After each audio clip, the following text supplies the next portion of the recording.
47 से लेकर डे 15 के बीच में हमने रॉबिन के लिए हाउस बनाया क्योंकि उसके पास रहने के लिए अभी तक हाउस नहीं था। तो इतना होने के बाद अब कंटिन्यू करते हमारी जर्नी को, वो भी 100 days in Minecraft 1.17 caves and cliffs update. आगे डे 51 से लेकर डे 55 के बीच में बाहर एक्सप्लोर करते हुए हमें मिलता है डेजर्ट विलेज, और इस वाले विलेज के अंदर हमें मिलती है बहुत ही बड़ी लूट, वो भी हेबल्स की। तो हेबल्स को लूटने के बाद हमने इस वाले विलेज के अंदर पूरा देख लिया, लेकिन अनलकीली इस वाले विलेज के अंदर हेबल्स के सिवाय लूटने लायक कुछ भी नहीं था।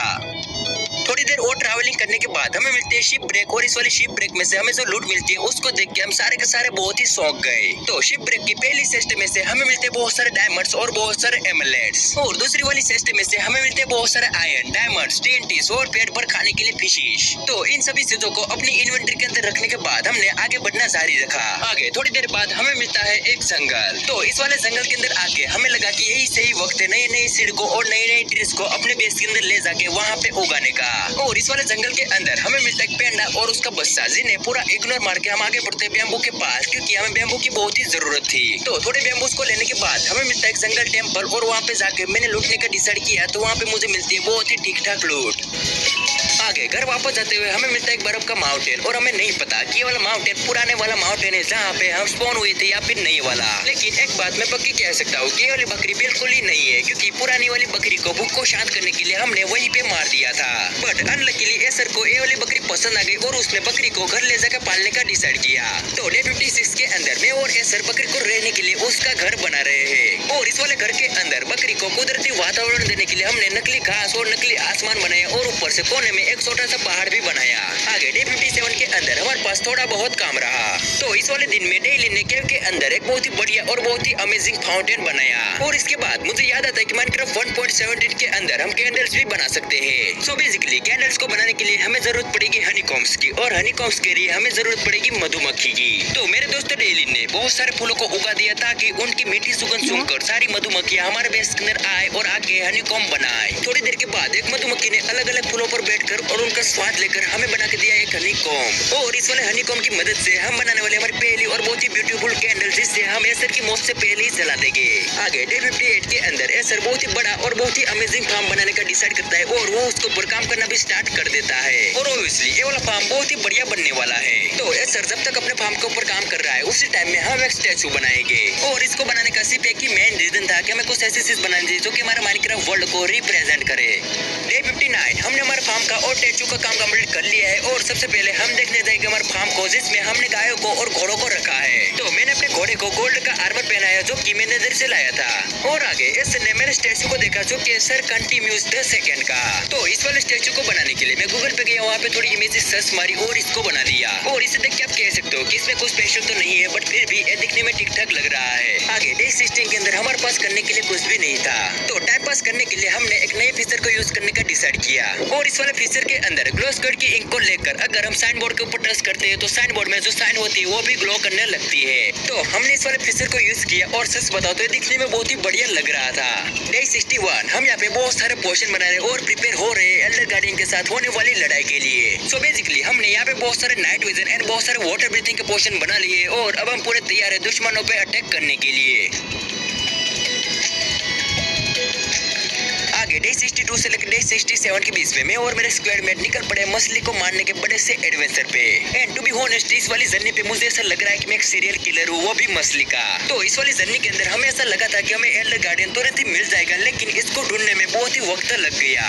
आगे थोड़ी देर और ट्रैवलिंग करने के बाद फाइनली हम पहुंच जाते एल्डर गार्डियन के ठिकाने पे। तो एक बार ओशन मिल जाने के बाद हमें ओशन मॉन्यूमेंट को ढूंढने में टाइम नहीं लगा, और मॉन्यूमेंट के दिखते ही हम सभी ने उसके ऊपर हल्ला बोल दिया। तो सबसे पहले वहाँ पे जो 3 एल्डर गार्डियन थे उनमें से हमने एक एल्डर गार्डियन को मारा। आगे बाकी के बचे 2 एल्डर गार्डियंस को मारते वक्त हमने बीच में कई और छोटे गार्डियंस को मारा, और इस वाले काम में हमारी हेल्थ भी चली गई, लेकिन फुल्ली प्रिपेयर होने की वजह से और मेरे साथ मेरे स्क्वाड में थे, इसी वजह से ये वाली लड़ाई मेरे लिए बहुत ही आसान रही।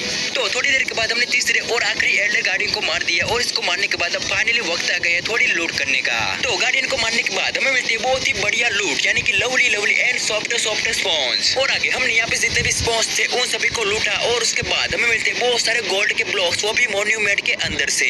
सो बेसिकली थोड़ी देर के बाद हमें एक शिप ब्रेक दिखता है, जिसके अंदर जाकर हमने देखने का डिसाइड किया, और उसके बाद हम वापस से घर चले गए।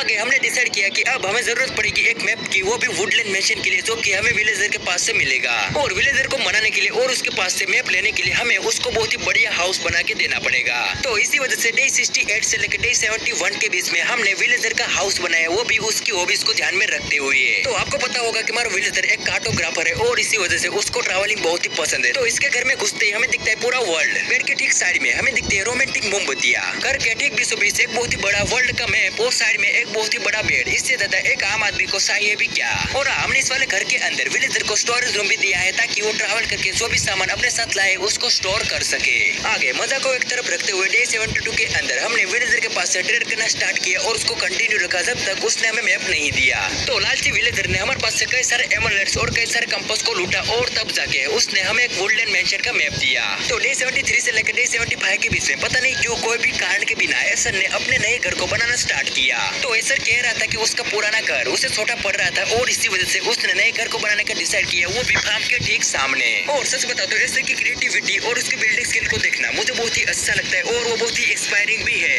तो इस वाले घर को बनाने में एसर को कोई भी तकलीफ नहीं हुई और 2 ही दिनों के अंदर उसने पूरा का पूरा घर बना दिया। और ऊपर से उसने अपने घर के टॉप के ऊपर एक नई चीज भी लगाई जिसका नाम है लाइटिंग रोड। सो बेसिकली रहने के साथ जब लाइटिंग होती है तब लाइटिंग दूसरी जगह पे गिरने के बदले ज्यादातर रोड के ऊपर गिरती है और रोड चमकने लगती है। यानी कि दूसरे शब्दों में आप कह सकते हो कि ये एक शोपीस के अलावा दूसरे कोई काम में नहीं आएगा, लेकिन फिर भी ये बहुत ही बढ़िया लग रहा था। तो मैं यहाँ पे आपको एसर के हाउस की टूर देने के लिए जा रहा हूँ। तो एसर के घर के अंदर बहुत ही लवली शेर से, बहुत ही लवली पेंटिंग्स है और बहुत ही लवली वॉल से। आगे डे 76 से लेकर डे 80 के बीच में टाइम आ चुका है एक बहुत ही बड़े मिशन पे जाने का, यानी कि मैं और मेरे स्क्वायर में जाने वाले वुडलैंड मेंशन पे कब्जा करने के लिए। लेकिन इसे ढूंढने के लिए हमें बहुत ही चलना पड़ेगा, क्योंकि मैप को देख के आप कह सकते हो कि इसको ढूंढने में सालों लग जाएंगे। तो मैं और मेरे स्क्वायर में मेंशन के अंदर घुसते ही चारों तरफ फैल गए और रूम के अंदर की लूट को ढूंढना स्टार्ट कर दिया। बट इस वाले काम को रोकने के लिए हमारे बीच में आ जाते हैं हाथ में कुल्हाड़ी लेकर इवोकर्स। लेकिन मेरे और मेरे बॉयज के पास शील्ड थी, तो हमें घंटा भी फर्क नहीं पड़ा। वेट, घंटे से याद आया, अगर आपने हमारे चैनल को सब्सक्राइब किया है और बेल आइकन को अभी तक नहीं दबाया तो यार जाके दबा दो, ताकि आपको नोटिफिकेशन मिलता रहे। आगे बहुत सारे इवोकर्स को मारकर हमें बहुत सारे टोटम ऑफ अनडाइंग मिल गए और यूं कहो तो अब हम माइनक्राफ्ट के गॉड है। तो इस वाले मेंशन में से हमें चेस्ट भी मिलती है और उसमें से हमें बहुत ही बढ़िया लूट मिलती है। और इस वाले चेस्ट में से निकलती है डायमंड चेस्ट प्लेट और ये वाली लूट बिल्कुल ही एंड सिटी के लूट के जैसी ही थी। उसके बाद आगे बढ़ते हुए हमें मिलती है एक और बढ़िया लूट वाली चेस्ट, जिसके अंदर था बहुत ही कीमती गोल्डन एप्पल और बहुत सारी और बढ़िया बढ़िया चीजें। आगे इस वाले मेंशन के अंदर हमें दिखता है एक बहुत ही बड़ा मुर्गी का पुतला और इसको देखकर मुझे लगा कि इसके अंदर पक्का कुछ छुपा होगा। तो मैंने इसको तोड़ना स्टार्ट किया और इसके अंदर से मुझे मिलते एक ही चीज, काला अंधेरा। तो घर वापस आकर डे 81 से लेकर डे 85 के बीच में हम आ चुके नेदर के अंदर नेदरराइट को कलेक्ट करने के लिए। और इस वाले काम को हम बहुत ही इजी तरीके से कर रहे हैं, यानी कि बूम बाम बूम TNTs की मदद से। तो हमने नेदर के एक एक कोने में बहुत सारे TNTs को लगाकर चारों तरफ तबाही मचा दी। और फाइनली थोड़ी देर के बाद हमें मिलते हैं बैंग बैंग बैंग बहुत सारे एंशिएंट डेब्रिस। आगे हमें जो एंशिएंट डेब्रिस मिले थे उनकी मदद से हमने कई सारे नेदरराइट के टूल्स बनाए। तो इन टूल्स के साथ डे 86 से लेकर डे 19 के बीच में हम निकल पड़े वेदर स्कल की हंटिंग पे। और 3 वेदर स्कल में से पहला स्कल तो हमें बहुत ही इजीली मिल गया, लेकिन बाकी के 2 स्कल को ढूंढने के लिए हमें बहुत ही एक्सप्लोरिंग करना पड़ा और उसके लिए बहुत ही देर लगी। थोड़ी देर के बाद रोबिन एक और वेदर स्कल लेके आता है, यानी कि आखिरी वेदर स्कल। और अब हमारे पास हो चुके हैं टोटली 3 वेदर स्कल। तो इनको देख के आप कह सकते हो कि वो दिन अब दूर नहीं जब हमारी लड़ाई माइनक्राफ्ट के दूसरे बॉस यानी कि विदर के साथ होगी। डे 91 के अंदर पहाड़ों के ऊपर खाली जगह पे हमने घर बनाए और वहाँ पे शिप्स को रखा। तो इसको बनाने का कोई मेन रीजन तो नहीं था, लेकिन हमें हमारे स्किल का आपके सामने शो ऑफ करना था, इसी वजह से हमने इसको बनाया। आगे डे 92 के अंदर हम यहाँ पे एंडरमैन्स को मार रहे ताकि उनके पास से हमें आयो पेंडर मिले और उनकी मदद से हम एंड के लिए प्रिपेयर हो पाए। तो घर वापस आके हमने कई सारे गोल्डन एप्पल्स लिए, कई सारे पोशन बनाए और कई और तैयारियां की ताकि हम एंडिंग के फाइट पे मरे ना। एंड ओब्वियसली 19 डेज सर्वाइव करने के बाद मैं मरना नहीं चाहता, और अगर ऐसा हो गया तो मेरी रेपुटेशन चुल्लू पर पानी में डूबकर बाल्टी भर पानी में नहा लेगी। You know I am man and man lives for reputation. तो गाइस फाइनली वक्त आ गया एंडर ड्रैगन के घर जाके नॉक नॉक करके उसको बहुत ही बड़ा सरप्राइज देने का। तो माइनक्राफ्ट के बॉस यानी कि एंडर ड्रैगन के साथ होने वाली लड़ाई बहुत ही टफ होने वाली है, लेकिन फिर भी जैसे कि मैं हर बार कहता हूँ 1 वर्सेस स्क्वाड की लड़ाई में स्क्वाड ही जीतती है। और ऊपर से इस बार हम सभी के पास टोटम ऑफ अनडाइंग की बहुत ही बड़ी एडवांसमेंट है। आगे आयो पेंडर को आसमान में फेंकने के बाद बारी आ चुकी है थोड़ा ट्रैवल करने की। एंड लिटरली ये वाली जर्नी बहुत ही लंबी होने वाली है। थोड़ी देर के बाद हम पहुंच जाते हैं एंड पोर्टल के पास और यहाँ पे आकर हम सभी नर्वस और एक्साइटेड दोनों ही साथ में थे। तो अब वो वक्त आने वाला था जब हम और एंडर ड्रैगन आमने सामने हो गए अपने आप की जान को बचाने के लिए। सो बेसिकली हमने एंड पोर्टल को जलाया और बिना किसी रुकावट और डर के उसके अंदर कूद पड़े।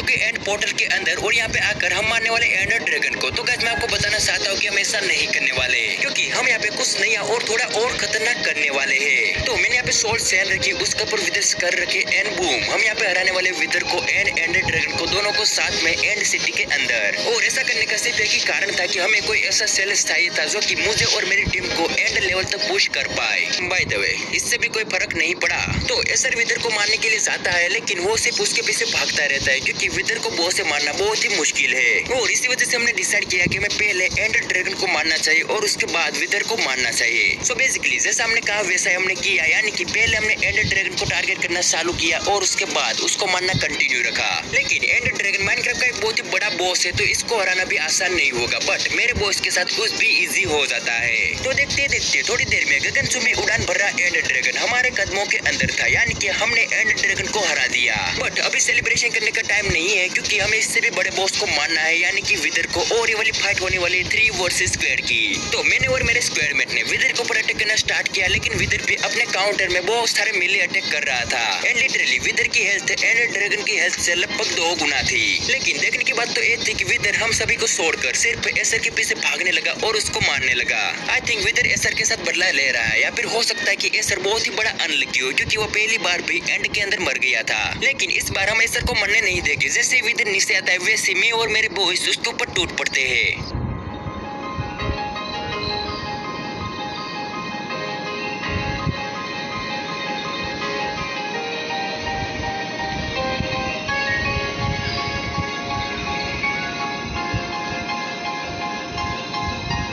आगे बहुत सारे हिट मारने के बाद अब विदर की हेल्थ लगभग खत्म होने ही वाली है, बट ये वाली फाइट जितना सोचा था उससे भी कई ज्यादा टफ निकली। और अभी तक विदर हम सभी को छोड़कर सिर्फ एसर के पीछे भाग रहा है। आई थिंक विदर को एसर पसंद आ गया है। तो गाइस हमने फाइनली विदर को मार दिया है, वो भी कोई भी जान गवाए बिना, यानी कि ये वाली बात बहुत ही बढ़िया है। और घर जाने से पहले हमें एक और टास्क कंप्लीट करना था, और ये वाला टास्क था इलिट्रा। तो इस वाले टास्क को कंप्लीट करने के लिए हमें जाना पड़ेगा एंड सिटी के अंदर। आगे थोड़ा एक्सप्लोर करने के बाद हमें मिलती है एक एंड सिटी, जिसके अंदर थी बहुत ही बढ़िया लूट। जिसको लूटने के बाद हमने आगे बढ़ना कंटिन्यू रखा।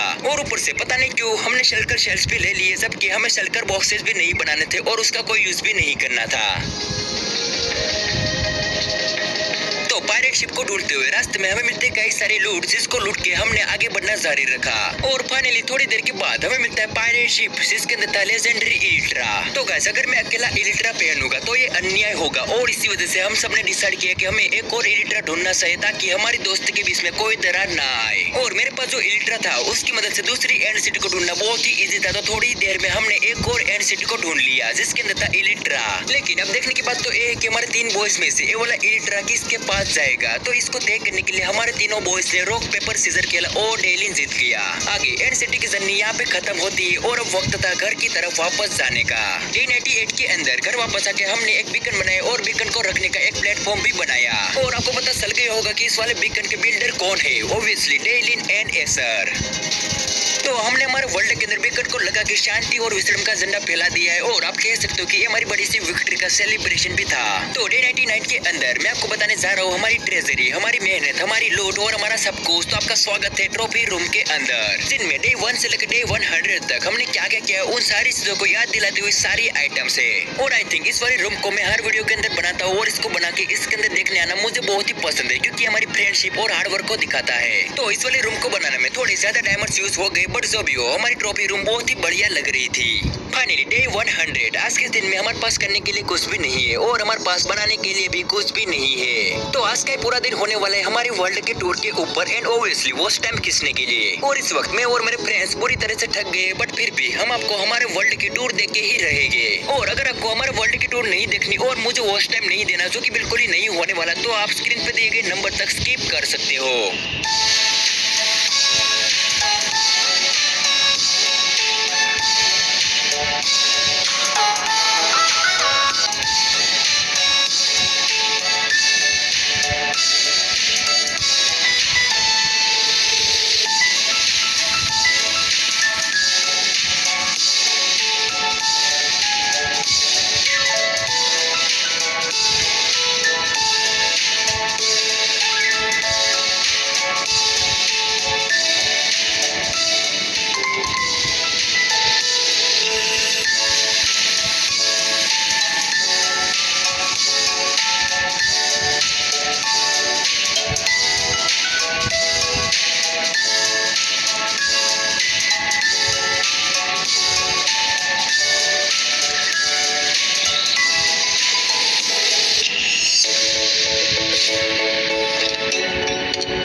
तक की बहुत ही बड़ी जर्नी यहाँ पे खत्म होती है। और अगर आपको वीडियो पसंद आए तो वीडियो को लाइक मारो, सब्सक्राइब मारो और आपको जो करना है वो करो। और सच बताओ तो माइनक्राफ्ट 1.17 के अंदर खेलने का और नई चीजों को एक्सप्लोर करने का मुझे और मेरे बॉयज को बहुत ही मजा आया।